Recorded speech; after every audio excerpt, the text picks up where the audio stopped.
Very good morning to all of you, and my special thanks to ORF organizers, mainly Raji, who has been with us and guiding us through to come and participate in this one. Thank you so much. Today, as suggested by Raji, I'll be talking today's particular topic, space and telecommunication. Basically, I would like to highlight on the ISRO ventures, what we have been doing and how we are going through that. So, no ISRO lecture can start really without giving our salutations to our founder father, Vikram Sarabhai, who had a very clear vision long ago, decades back, who could see that if India had to play a meaningful role, and we have to be making sure that all the technology has to come to attend to the problems of the mankind, and that is what in principle ISRO also has been doing, basically attending how we can bring the space advantages to the common folks and how we can make the quality of life better in India with the space technology. So I just want to give you a glimpse on the total program, how it went. So way back, if you see, there are 4 streams of growth that has taken place. We had a growth in terms of rocketry. We had growth in terms of communication satellites, navigation satellites, remote sensing, and also the science stream to some extent. So this is how we have grown, and we have started with very humble beginning with SLVs, and today I'm very happy to see the youngsters who are there on the panel and who are talking about making the rockets, making the satellites. I'm really proud to say that this is one of the biggest achievements India has made. If youngsters can come up today and tell that they can do these things in this country. So with those humble beginnings, with similar youngsters once upon a time, today we have moved on, and we have our GSLV Mark IIIs which are flying, and we are also planning to have our semi-cryo engines, and we are also planning, many experiments have been done on the relaunch vehicles, etc. I'm not an expert on the rocketry. And on the satellite side, we had the communication satellites. Everything started with humble beginning. Communication satellites started with the Apple and a small experiment which was put up. And today we are poised with the high throughput satellites. Remote sensing satellites have moved on to hyperspectral imagery, and I think India has been one of the leaders in that too. And navigation, India could bring out the regional constellation along with the Gagan, the GPS aided solutions also, and we are doing good. And India has made its debut into the interplanetary missions too, which you have heard of MOM and Chandrayaan 1 and upcoming Chandrayaan 2, and we are also poised to go towards the sun in the Lagrange point, the Aditya mission. These kind of missions on the scientific front are also going on with ISRO. This is just a glimpse of what happened. So I would like to concentrate today on the topic, basically the SatComm. SatComm, as I told, we started in such humble beginning in 1980s, and it was really a learning experience for India and ISRO, the way we went through. INSAT 1 series were built abroad, and we procured them and we started the services. That was very clever move that the services could be introduced first before we really started building the satellites. And then on, we have not looked back. If you see, the decades after decades, the number of satellites and the number of applications which are going are continuously on the rise. This 2010 to 2020 itself, we have approximately 22 satellites which are all planned to be launched and planned to be launched. So these are all there, including the high throughput satellites which have also gone, and today we have nearly 25 Gbps of data. I'm sure we are picking up further on bigger high throughput satellites in the upcoming years. So totally here we stand on the Indian assets. If you look at it, plenty of remote sensing satellites and communication satellites and small satellites. And basically, I would like to put it on the I'm not considering the small satellites because the life is small and will be ending pretty quickly. And though there are very specific applications which are very really helpful. Today we have in the orbit 18 communication satellites, 21 Earth observation satellites, and we have our Indian constellation of navigation. 8 satellites are there, and then also space missions which are upcoming. We have already completed with Chandrayaan 1 and MOM, and we have Chandrayaan 2 and Aditya which are coming up. So this is our set which is brought out in India. So if you come to the applications, today we no more stand, we don't think just that it is the telecommunication application or remote sensing application. They are anyway there, the conventional ones. Today we are moving on to the integrated solutions for the nation. SatComm, navigation, imaging, all of them together. We have one set of applications which are mainly focused on the society, as is our foundation. We have been going through the telemedicine, teleeducation, and we have the disaster monitoring systems which are there, weather monitoring, search and rescue, those things are there. And the most importantly today, if you see the remotest part of the India also, it is being digitally getting connected. And village resource centers which are initiated were a great success, and it has picked up very well. And e-governance, therefore the transparency which we can bring it in, all these are, and of course our special services, defense and security services are also immensely aided by the space programs what we are given. On the other hand, of course, we have the commercial programs like DTH. Today I think there are approximately nearly 850-900 channels which are getting beamed over DTH all over India, and the teleports also surviving along with the DTH, and DSNGs, they are doing good, and all these commercial application, upcoming application like in-flight connectivity, maritime connectivity, and broadband is picking up, as all of you know that a lot of talks are going on 5G and how to address it in India, etc. And a lot of backhauling applications are coming up on the satellite, and there is a huge demand for more and more of communication services in the country. So just to summarize that, we have 18 communication satellite and nearly 300 transponders in various bands. We have in C-band, Ku-band, Ka-band, all the S-band, all these nearly 300 transponders, and a high throughput capacity. We just have made a beginning with 25 Gbps, and I'm sure we have a poised way of going further up on this one. And services, are we totally on the Indian capacity? No. Today, whatever is the requirement of the DTH in the country, it's only 40% which is given from the Indian transponders, rest are leased. Similarly, if you take even the teleport, the C-band, we have been able to give 1/3, and rest is from the leased capacity, especially the teleport is on the open sky policy. And DSNG mainly is on us because they are short time users, and their periodicity is also less. And a lot of VSATs in KU, C and extended C, 92% is on the Indian transponders, where the commercial organizations and government bodies and closed user groups, they are all using these VSATs in a big way. I'm not counting the VSATs on the HTS, which is presently leased from foreign satellites, and our own activities are also about to starting with a big dream of the country, digitization of India. That program we are taking it up. So this is a HTS. So Digital India program has gone in a big way. It has been talked about for a few years, and today we are at the doorsteps of reality.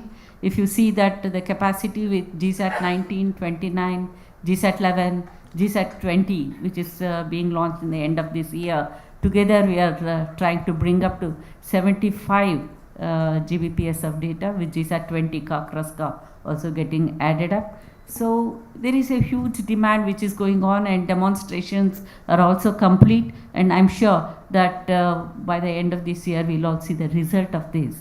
It is a government program through the government departments. It is being done. The governments are further giving it out to other parties to actually execute and implement.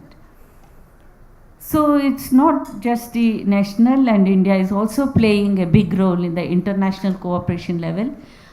It's only an example. I'm not talking about the other international ventures in various sectors we have had, hosting the payloads and launching the foreign satellites. I'm not talking about those.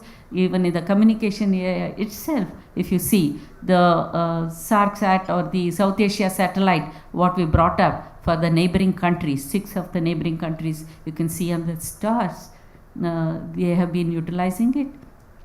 There were 12 KU transponders on this satellite. The satellite was specifically designed so that we help the neighboring countries.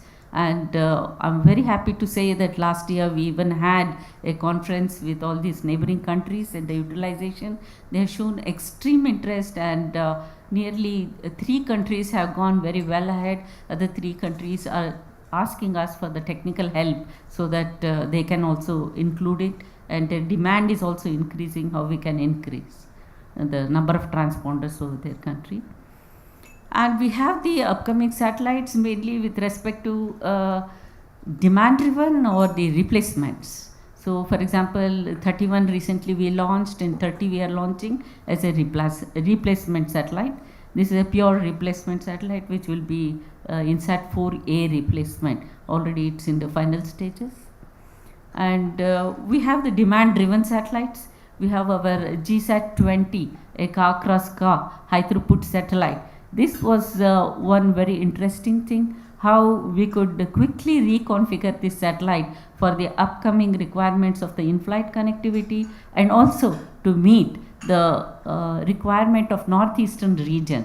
Despite whatever capacity we have given, there was a shortfall, and this satellite was redesigned so that we meet all the requirements of the northeastern region, also provide the broadband applications all over India, and the in-flight connectivity, which very good parameters which are comparable elsewhere, which have been brought out. This satellite will be launched by this year end. We are very proud of this satellite.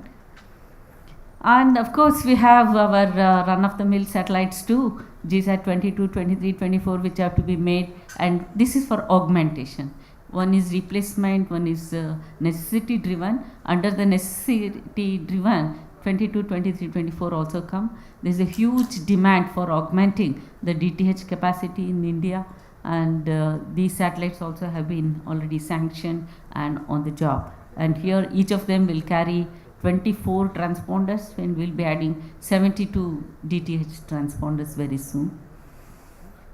And we also have for the defense and security purposes, the S-band mobile communication services. We had our own satellites earlier too, and we have gone into some kind of predicament wherein there is a lot of interference into the S-band coming from we have also identified that from where they are coming, within and outside India. These kind of interferences are coming, and these are most sacred application we have to concentrate on, because they are meant for the national security. Okay, so a lot of work has gone, a lot of research has gone on that for the handheld MSS to be given at the border posts and the security area. And we are almost at the threshold of getting a good solution on this one. And multi-beam S-band satellite, we are going to multi-beam S-band satellite for the mobile satellite services, we are bringing it up. And we have a good program on Indian data relay satellite system, which also comes under SatComm actually. So where is kind of this is a very exciting project wherein for the first time the inter-satellite links we have developed, and we would like to demonstrate. And it is going to be a sky station for us. Like the ground station, it is going to be sky station. It is going to support our low Earth orbit satellites or the launch vehicle program. Also it will support, and our HSP, the man mission, Gaganyaan, what is there. So in the Gaganyaan program also it is going to play a very vital role to provide the link to the all these sky objects, which we are going to do that, and very soon these satellites also by next year we start launching them. So in the whole process, lot of new technologies. I don't want to limit to what I have really listed. I just put down what first came to my mind. The high throughput satellites, of course, the advanced antenna designs, various kind of antenna designs, and we have experts in the antenna designs. They are bringing up lot of types of antenna which are specific to the requirement. Huge antennas of unfurlable nature, and how to steer them, those mechanisms are very tricky. And we have also ventured into QV and optical bands as an experiment in one of our satellite, and the experiments are going on today to demonstrate and to adapt it for the future as we come up. And electric propulsion we have already demonstrated on one of our GSAT 9 satellite, and that is only for the station keeping, and those thrusters were not built by India. But today we are poised with in-house thrusters also of higher capacity. We are waiting for an opportunity, appropriate satellite to incorporate and bring it out very soon. And high power bus systems, today we have moved from our conventional 2 kilowatt, 3 kilowatt satellites. Today we have moved on to already 6 kilowatt, and further we are going for 10 kilowatt, 12 kilowatt bus is ready today to handle such things. And lot of indigenous development is also going on. We are not been very strong on the components, and today lot of work is going on in developing indigenous TWTAs and high power amplifier SSPAs and ASICs, etc. It's a lot of effort and concentration is there on that. And studies on MEO mission also has been carried out, and that's a topic for another day. Maybe we can discuss sometime. And it's not impossible to make a constellation, and how relevant it is for India. We are debating and we are going through some reviews, etc.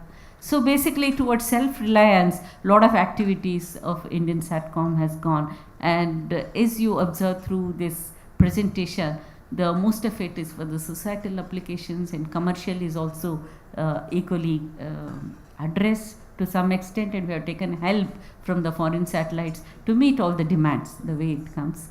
And of course we see that all this development, what is going on, commercial broadband application is the burst thing, and it is increasing day by day, and demand for IFMC is going to just started, and already the enhancements are seen.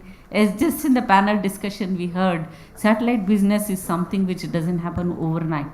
We need to design and bringing it into operation takes a couple of years at least, which goes on that. And there's also a trend that the VSATs might be migrating more towards the HTS slowly. And we also see that we had many user meets, and we had discussions with them. The indications are that India is a place exactly like our own diversity. These applications also will remain to be diverse, in the sense DTH, teleports are going to exist along with the later technologies, the terrestrial technologies coming, and especially for the infotainment, etc. And the backhaul requirements naturally are increasing as the 5G is increasing. And we have a dream of digitizing entire India very soon, and having a very stable and transparent processes that can happen into the Indian system. And we have many more HTS in the anvil. They are all in the little bit of fluid stage. I will not be dealing with it today. So I just wanted to touch upon the SatComm policy. SatComm policy is basically a framework for SatComm in India. Actually, these are all there in the website. The SatComm policy, the guidelines, how to use that, all these are there, norms, guidelines and procedures. They are there in the website. I'm just putting an extract from that just to highlight. And SatComm policy very clearly gives the allocation of business in India to ISRO DOS. So that is how most of the questions do come to us with respect to this one. And of course, our constitution itself has clearly demarked who is going to do what job. So that is how it has come to us. And the SatComm policy also insists on a very healthy industry for communication satellites, ground equipments, and SatComm services in India, and also to build the indigenous satellites, launch vehicles, and ground systems, development of all these user segments, etc. We're looking for that, and it has a mandate that indigenous things reach to the masses, penetrate into the application as much as possible. And private sector is also encouraged to a great extent. Please do not confuse when I say private sector, what it is. The intentions of the SatComm is the thriving of the industry in India. Industry has to be developed. The partnership is welcome, but industries have to be in India. We have to be manufacturing in India. That is the inclination, and you are all welcome to do such a thing, and that is what we are also looking for. And of course, I already told about norms, guidelines, and procedures. So it also highlights on the establishment and operation of Indian satellite system, how to do it. It's quite disappointing that it has not been met with whatever inputs are coming. And classification of sectors, how to do the user sectors into different classes. Okay, it's so beautifully done. I always call it the constitution for Indian SatComm, like constitution for India. Way back in 2000 itself, irrespective of what is that technology, these things become relevant even today. Of course, we can, very wonderful to take the inputs, and then we have to keep on improving, and we have been doing that also. Some of the factors will come up later on, and how to handle the private industry, how to handle the private investments, all these are very clearly addressed in this. One has to kindly go through it. They are all available in the website also. And operations by foreign satellites is also allowed, and priority has to be given to the national satellites, how it has to be done.